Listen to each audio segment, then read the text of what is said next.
婚礼前夕，女友背着我去过单身狂欢夜，直到夜半时分，我没等到她回家，却等到了她白月光的视频电话。视频里，女友正小鸟依人的靠在楚星河怀里，她突然开口问：如烟，如果明天我去抢婚，你会和我走吗？女友毫不犹豫的回答：一定会。视频里此起彼伏的起哄声淹没了柳如烟接下去的话。看着热吻在一起的两人，我平静的挂断电话，通知系统送我回家。婚礼如期而至，高朋满座，但新娘子从始至终没有出现。我独自站在主舞台的中央，无疑成了全场的笑柄。婚礼进行曲已到尾声，司仪根据我的提前交代，播放了我手机里的内容。身后的大屏幕上瞬间出现了柳如烟和楚星河热吻的画面，两人口舌间的精液声和难耐的哼哧声不断环绕在整个婚礼现场。台下刚刚还在嘲笑我的女方亲友顿时都静了声，目瞪口呆的盯着大屏幕。同时间，我拿过话筒宣布婚礼取消。回到家，我拿起剪刀直接去了衣帽间，看着衣橱里我小心保管的婚纱，我只觉十分讽刺。从柳如烟答应嫁给我那刻起，我便亲手为她设计了这件婚纱。我曾无数次幻想她穿着这件婚纱缓缓走向我的场景，每当想到那一刻，我都会热泪盈眶。可结果呢？柳如烟在看到这件婚纱时并不高兴，她眼底充满了鄙夷和嘲讽。她说，能穿在我身上的婚纱，就算不是大牌，也不至于是个杂牌。我当时伤得不行，还点头称是。如今想来，她看不上的何止是婚纱，更有我这个人。我谨小慎微的陪在她身边5年，可到头来还是输给了她的年少情深。我曾把她说的每句话都刻进心里，奉成人生信条。她说想要个隆重的婚礼，我费尽心血为她举办，可楚星河轻飘飘的一句话，就让我的心血付之东流。我曾以为她是爱我的，可后来我才得知，我能有机会和她在一起，全要归功于我的眉眼有几分神似楚星河。她和楚星河是青梅竹马，只因对未来的人生规划产生分歧，才会分道扬镳。楚星河远走他乡，柳如烟赌气之下选择了我，多可笑！从始至终我都是个替身。他身边的人都知道，只有我独自沉溺在他是爱我的幻境中，心底怨恨在不断翻滚。我举起剪刀冲向婚纱，直到满地白纱碎片，我才泄了气的停了下来。柳如烟就是在这时回来的。刚打开门，他暴怒的声音就传了过来：苏一鸣，你跟踪我，你今天在婚礼上干了什么好事？我没应声，他加重了语气：苏一鸣，你别给我装死，你今天要是不给我个合理的解释，就分手。我嗤笑道：好啊。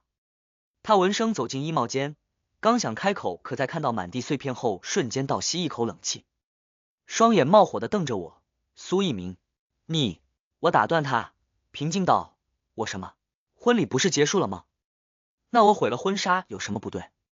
我第一次出声呛他，他瞬间哑了火，又仔细看了我几眼后，他缓和了语气：抱歉，星河昨夜刚回国，因为水土不服高烧了一整夜，我不眠不休照顾了他一夜，刚刚稳定下来。顿了顿，他继续说：婚礼我以后会补给你的。见我没有反应，他踩着满地碎片走向我，晃了晃手上的外卖盒：一鸣，别生气了，看我给你带了什么，你最喜欢的水煮鱼，先去吃饭好吗？我快速扫了一眼外卖盒，扯了扯嘴角，挤出一抹笑不必了。还有14天零12个小时，我就可以脱离这个世界了。我累了，不想再委屈自己，迎合他的喜好了。2.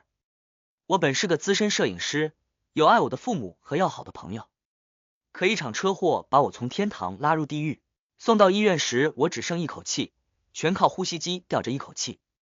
我飘荡在病房内，看着父母失声痛哭，却无能为力。系统就是这时找到的我，他告诉我，只要我接受任务并顺利完成，我就能恢复如初。我同意了。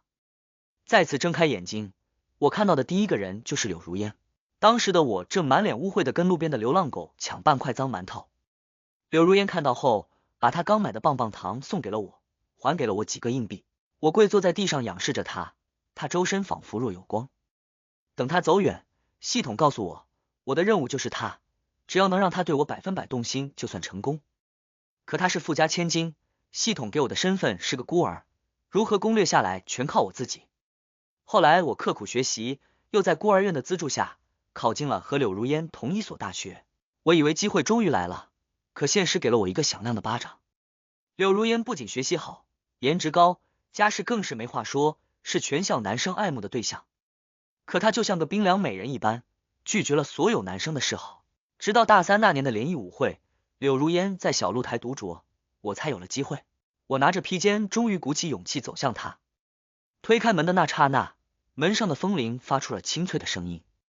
柳如烟回头看过来时，眼底突然亮起了光，虽然一闪即逝，但还是被我捕捉到了。苏一鸣，他突然开口。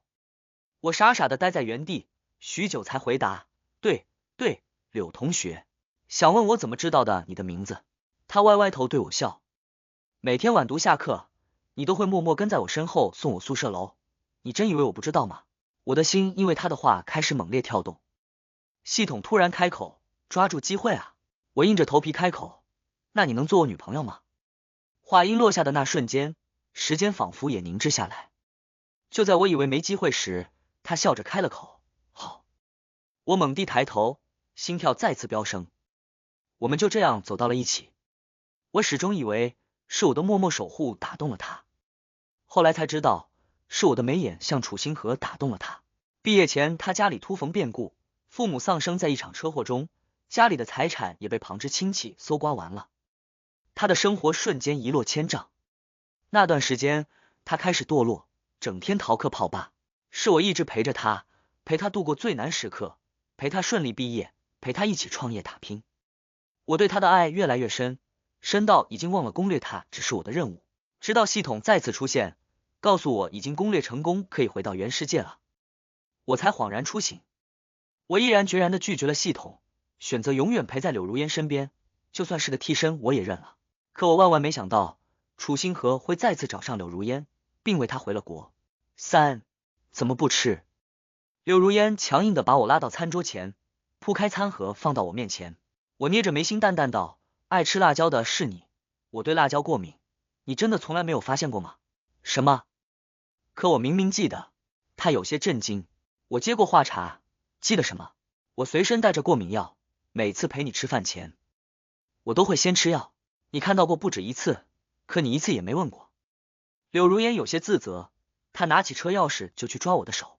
没关系，我现在记住了，我带你出去吃，这次一定不会再出错了。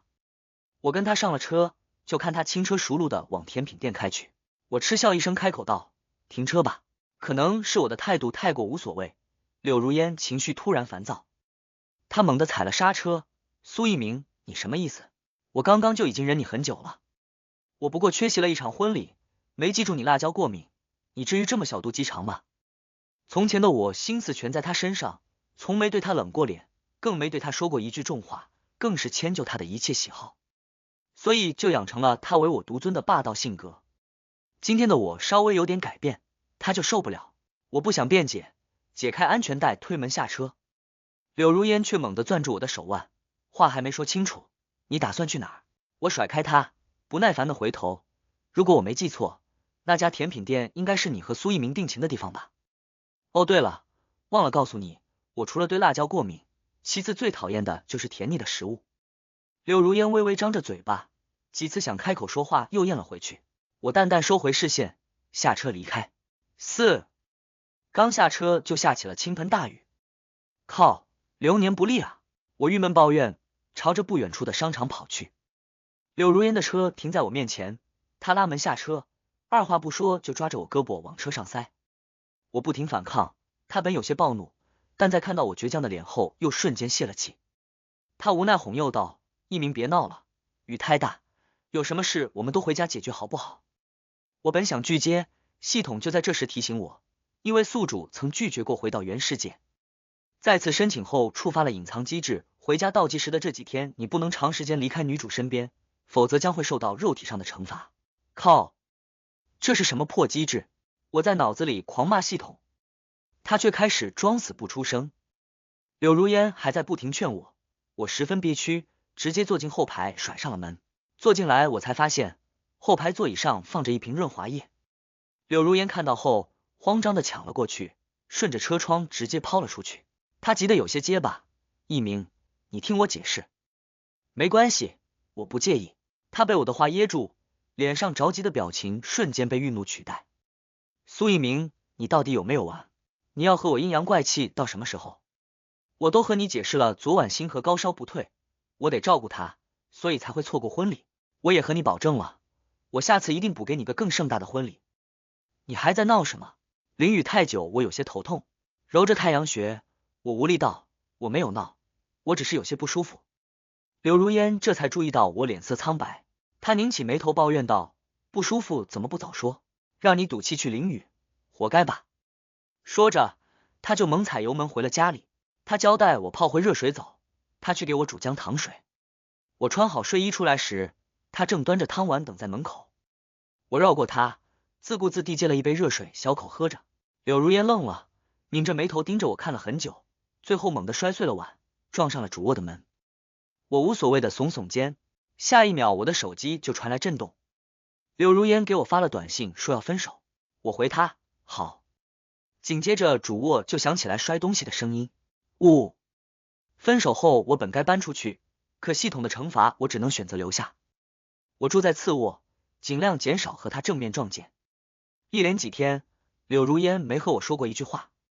我本以为楚星河回国他会夜不归宿，可这几天他没出家门半步，就连公司的业务都是远程办公。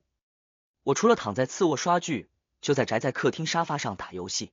几次和他擦肩而过，我都没像从前那般低头哄他。第一次觉得不看别人脸色过日子的生活真是潇洒又自在。反观柳如烟，脸色肉眼可见的越来越黑，到最后直接故意摔打家具以泄怨气。我实在憋屈，干脆出门散心，漫无目的的游荡在大街上，最后走到了我儿时曾住过的孤儿院。不过现在已经荒废了很久。我从墙的缺口跨进去，回忆着刚来时的点滴。那时候我就像是个营养不良的大头娃娃，要不是院长不留余力的救治我，给我补充营养，我可能都没命活的现在，更别提什么攻略任务了。可惜院长在我考入大学的那一年就离开了，我因为整天追着柳如烟跑，以至于错过了见院长的最后一面。这是我长久以来最痛心的一件事。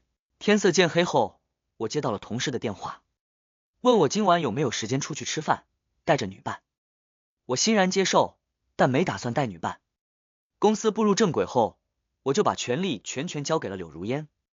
我则选择了最爱的摄影工作室，当了个兼职摄影师。虽然不常去，但和同事关系处得都很好。正好趁着今晚的机会和他们做最后的告别。可我没想到柳如烟却出现在了我的同事聚餐上。他正和老板的女朋友坐在一起聊着天，面前的酒瓶空了2个。我不悦的蹙起眉头，但也没扫了大家的兴。酒过3巡，我才明白今晚是什么情况。原来是我曾经服务过的客户又店里介绍了几笔大单。老板一高兴直接提议今晚团建，为了以表重视还亲自邀请了我的女朋友。想着我一高兴就更能给摄影师卖力，那摄影师就能开更多的单。酒桌上，老板无微不至的照顾着他的女朋友。柳如烟多次拿羡慕的眼神看向我，我都装作看不见。可能是酒精作祟，聚会散场后，柳如烟牵住了我的手，她眼神迷离的看着我，一鸣，别和我闹了，跟我回家吧好不好？我给你准备了惊喜。我还没开口，远处就传来了楚星河惊喜的声音，如烟，你怎么知道我在这儿？楚星河被人搀扶着，摇摇晃晃走向他，边走还边推着身边人，我没醉，如烟来接我了。柳如烟僵在原地，神情紧张的看向我。我冷笑一声甩开他，你的白月光来了，还不快去？楚星河已经走了过来，见柳如烟站着没动，瞬间红了眼眶。如烟，柳如烟瞬间破功，他忙松开我，又紧忙扶稳了楚星河，万分抱歉的对我说，星河他喝多了，我先送他回家。说着就揽着男人朝停车场走，没走2步又停下来对我保证道，一鸣你先回家等我，我很快就回来。我一直噙着笑容，冷漠道，去吧。我话音未落，他已经扶着楚星河快步走了。611离开后，我谢绝了同事送我回家的好意，独自游荡在繁华的长街。夜晚的风很凉，吹得我有些发抖。我紧了紧身上的外套，却没有回家的念头。曾经不管在哪，最惦记的就是回家，因为我知道，只要回到那个家，我就能见到我最爱的人。可如今，如果不是系统作怪，我真的宁愿睡大街。思绪不自觉的飘远了，脑海里不由自主回想着柳如烟的一颦一笑，直到视线定在不远处拥吻的两人身上，我才回过神来。柳如烟和楚星河正站在甜品店门前昏黄的路灯下忘情拥吻，突然很想笑，可笑着笑着眼泪就流了下来。我问系统，回家后他能不能把我脑海里关于异世界的记忆全都删除？他含糊其辞。我静静看着他们吻了很久很久，久到我以为这只是我的幻想，我的错觉，直至我的靠近惊扰到了难分难舍的两人。你谁啊？有病吧？楚星河满脸的意犹未尽，哪还有半点酒醉的样子。在柳如烟转过头来那时，我直接扇了他一巴掌。靠，你凭什么打人？楚星河气急，想要还手。我抓住他扬起的手，快速出手给了他一拳。柳如烟懵逼了一瞬，反应过来后紧张的看着我，忙拦住想离开的我。他哑着嗓子祈求，一鸣，我可以解释的，你别走。我甩开他，又给了他一巴掌。别碰我，我嫌你脏。气，看着柳如烟满脸泪痕，我内心已经可以做到毫无波澜了。回到家，我简单收拾了几件衣服就想离开。不管系统给我怎样的惩罚，我都不想再和柳如烟共处一室了。拿着行李出门，迎面就撞上气喘吁吁往回赶的柳如烟。一鸣，你要去哪？他看到我行李，紧张的问我。躲开，我不想纠缠，冷着脸开口。他瞬间红了眼眶，哽咽着开口，你凶我。苏一鸣，你变了，从前的你从不会对我大声说话。我嗤笑道，你也知道是从前。一鸣，你不可以这样对我的。他哭着说，你知道的，我酒量不好，我和星河都醉了才会不小心亲在一起。你要是介意我和星河走得近，那我以后再也不喝酒了好不好？酒量不好，都醉了，以后都不喝酒了。他说的每句话都在为自己开脱。如果真的在意我，既然知道我介意楚星河，那为什么保证的不是和他断了联系？我冷漠道，没必要，现在这样挺好的。苏一鸣，柳如烟猛地甩开我，后退2步和我拉开距离，你够了吧？我都和你低头了，你还想怎么样？可能是我油盐不进，他耐心受气。我看着他趾高气扬的模样，嗤笑一声转身离开。柳如烟在我身后气急败坏，苏一鸣，你要是敢走，就再也别回来。离开我，你就准备露宿街头吧。我淡淡回答，好吧。凌晨夜，大街上除了明亮的路灯，只有我一人。我漫无目的的游荡着，鼻子一酸，我突然很想大哭一场。回想我到了异世界后吃的苦，受的伤，我突然觉得很委屈。原世界的父母是那样爱我，原世界的朋友是那样真心待我，我万分愧疚。我为了异世界的爱人而主动放弃了回家的机会。想到原世界关心我的人这么长时间内都在因我而伤心，我就更有罪恶感。呵呵，我以为你有什么本事呢？和我较劲离家出走，就打算在桥洞底下当流浪汉是吗？柳如烟的声音突然从身后响起，我回头看过去，她正双手抱臂倚着石墙看着我。见我脸色苍白，她收敛神色改口说，好了，真的别闹了，明天就是霜降了，晚上这么冷你扛不住的，跟我回家。我不知道我是怎么和柳如烟回的家，我只记得听完她耻笑我的话后我就晕了过去。再醒来已经身在医院，柳如烟牵着我的手睡在我床边，我没有动，也没有叫醒她，只是出神的看着她，直到给我换输液瓶的小护士推门进来，我才收回视线。她看到了我凝视柳如烟时的目光，打趣道，小夫妻感情真好啊，眼神都拉丝。柳如烟有点迷茫，看到我躲闪的眼神后笑道，是啊，我们感情一直很好。小护士离开后，我冷漠的抽回自己的手。柳如烟本想发作，可话到嘴边又被她生生咽了回去。她改口道，一鸣，你已经晕睡了2天了，我真的很担心你。看在我一直在医院照顾你的份上，你能不能不要再和我生气了？我沉默着没有说话。柳如烟以为我默认了她的提议，笑着出门去给我打饭。她端着白粥小菜回了病房，一进门就和我说，医生说你身体有点虚，最好先喝粥，我怕你嫌寡淡，特意给你买了不辣的小菜。把白粥吹凉后，她又喂到了我嘴边，同时还在保证，我知道以前是我不好，对你不够关心，等你出院了，我一定会加倍关心回来，好不好？看着他期待的目光，我竟有点陌生。从前的我何时享受过这种待遇，都是我上赶着去迁就他。如今风水轮流转，柳如烟看别人脸色行事的滋味不好受吧？我伸手接过白粥，声音依旧冷淡，我自己能吃。柳如烟撇撇嘴想哭，一鸣你别这么冷淡对我。说着他就要抱住我，我猛地往后躲，手上的白粥瞬间洒了他一身。柳如烟尖叫着弹起来，情绪瞬间爆发，苏一鸣你简直不可理喻。自从我和星河走得近一点，你就开始不停作妖，我们只是青梅竹马，你至于吗？手上的输液针因为我躲避的动作直接穿破了我的手背，鲜血汩汩直流，我疼得倒吸一口冷气。柳如烟见状手忙脚乱的过来安慰，我不是故意的。我疲惫的挥了挥手，按响了床头的呼叫铃。护士在给我处理伤口的时候，柳如烟一直满脸愧疚的站在我身边，直到护士离开，她才哽咽着开口，一鸣我们不闹了，我们和好了好不好？我真的太累了，还有几天才能脱离这个世界，既然避不开他，那我选择暂时性妥协。回家的路上我问系统，为什么送我回家一定要规定半月时间？系统说5年前的那一天是我第一次见到柳如烟的日子，思绪被那天灌满，我到现在还能清晰记得那天我见到她时内心的感觉，是悸动，可如今那悸动中是被现实打败。回到家后的几天里，柳如烟好像转性一般，她放下了最为重视的工作，整天围着我转。她好像真想要弥补之前对我的亏欠，不管我喜不喜欢，只要她能看上眼的东西，她全部买了下来送给了我。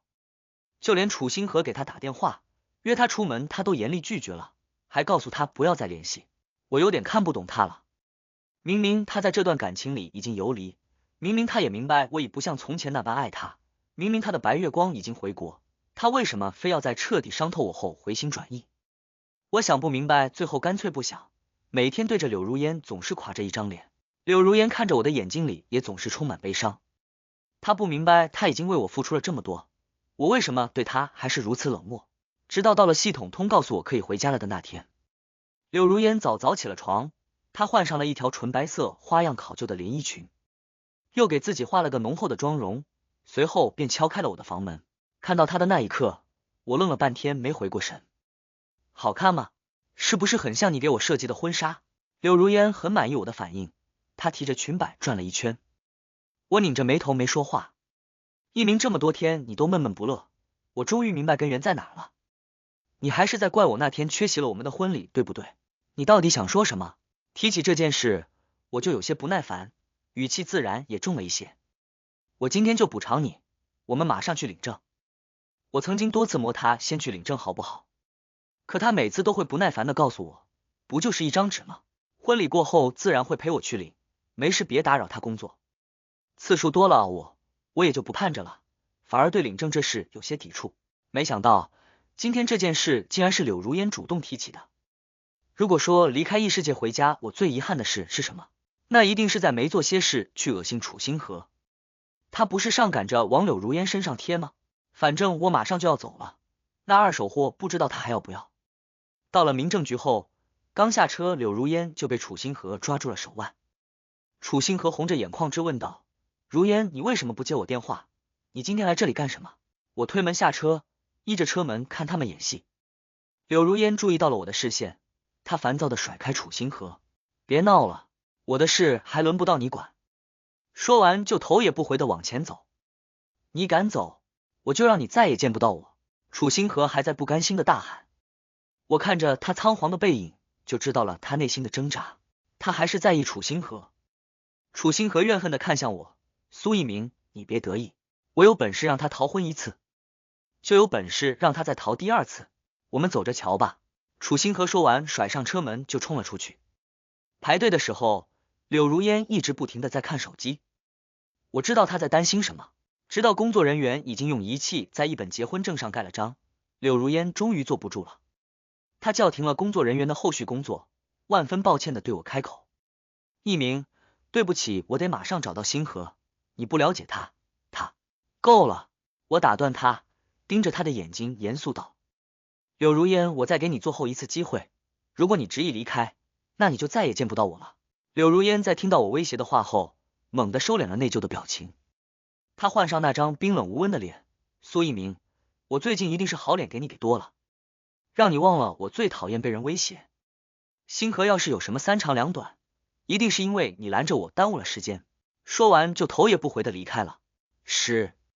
柳如烟走后，整个大厅的所有人都把目光落在了我身上，那感觉就像是无形中有数万根针同时扎向我，令我瞬间感到头皮发麻。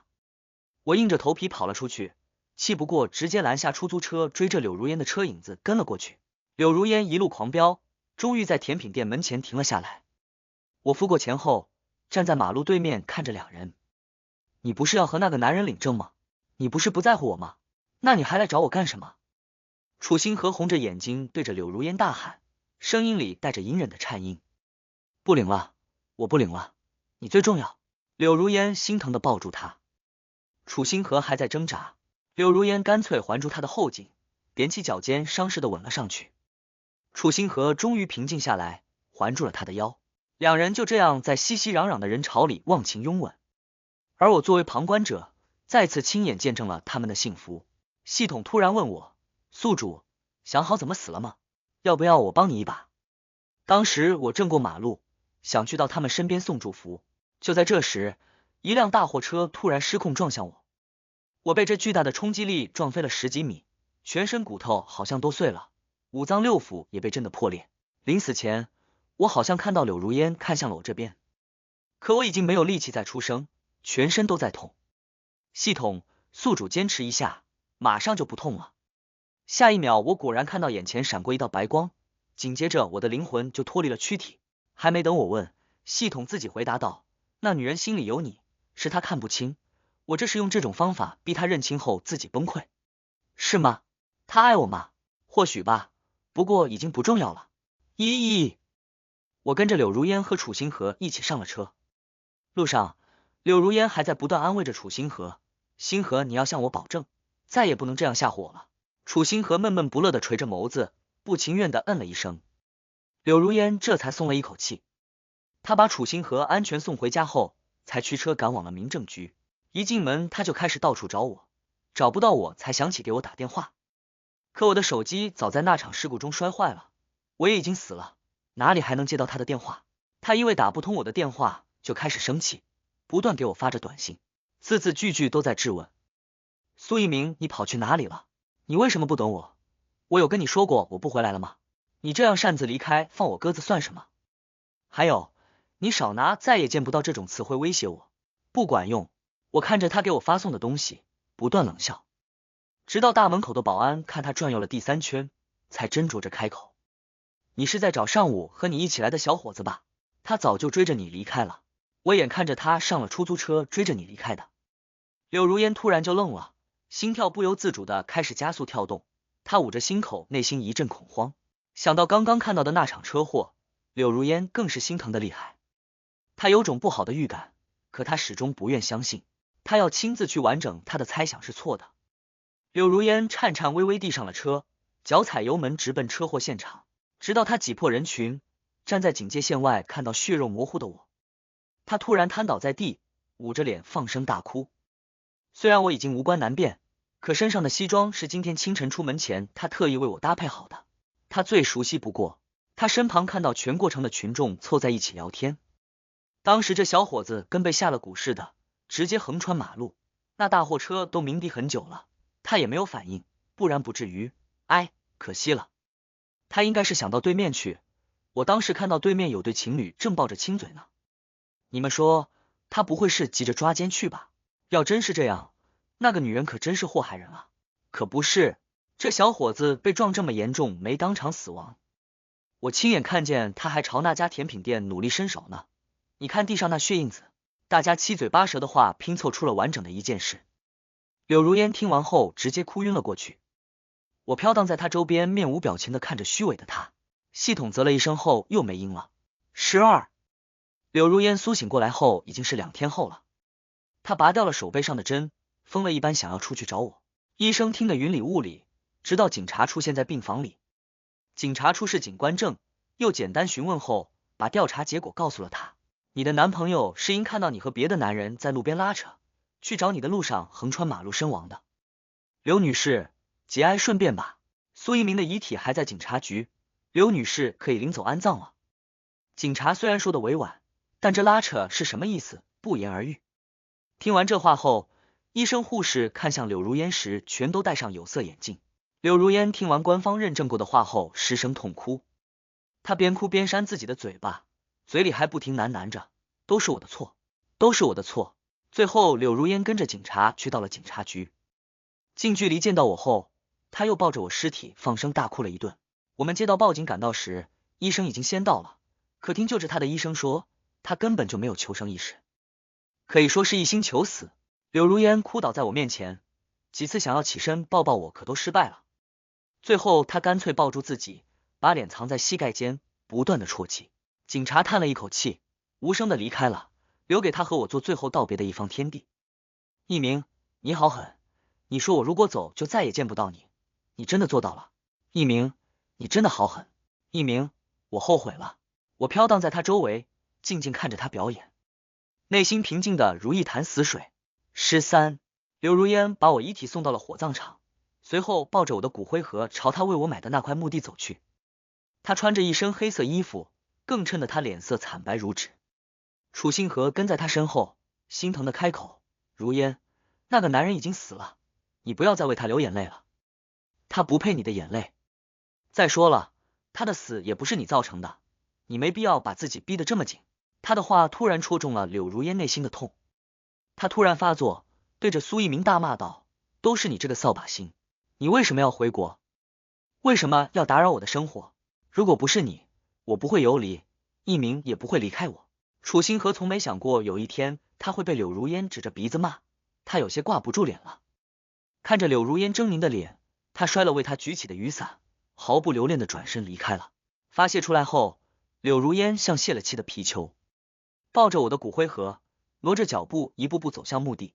当我的骨灰彻底被封存在水泥地里时，柳如烟强撑着的力气终于消失不见了。她跪在我的墓碑前，摸着墓碑上我的笑脸，笑着和我道别，可眼泪却顺着她的眼角不断流下。一鸣，你真的离开我了吗？你回到我身边好不好？一鸣，我真的错了。直到这一刻，我才发现，我爱的人始终都是你。苏一鸣，我爱你，你听到了吗？你听到了吗？天空一声轰隆声，紧接着下起了瓢泼大雨，工作人员全都快速跑开了。硕大的墓园只剩柳如烟一人跪在我墓碑前不断痛哭。看够了，我问系统，时间已经早就到了吧？我什么时候能回家？系统，现在。他的话音刚落，我突然看到一阵白光，系统告诉我跟着光走，就能回到属于你的地方。我朝着白光的方向大踏步的走去，当半个身子都隐没在白光里时，我激动的对系统说，系统，我就要回家了，再见。系统，感谢宿主这10几年的陪伴，再见了。番外，我从噩梦中惊醒，大脑还没彻底清醒，就被我妈的大嗓门吓了一跳。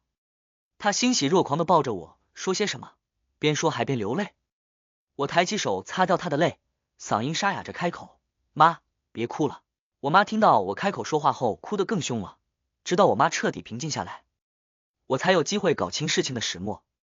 原来半个月前，我因为着急上班打卡，急匆匆过马路时被闯红灯的电动车撞飞了，送到医院后做了全套检查，医生说我除了有点擦伤没有别的问题，但就是昏迷不醒。一鸣啊，你都不知道妈当时有多后悔，妈要是早同意你做摄影师，你就不会出这场车祸了。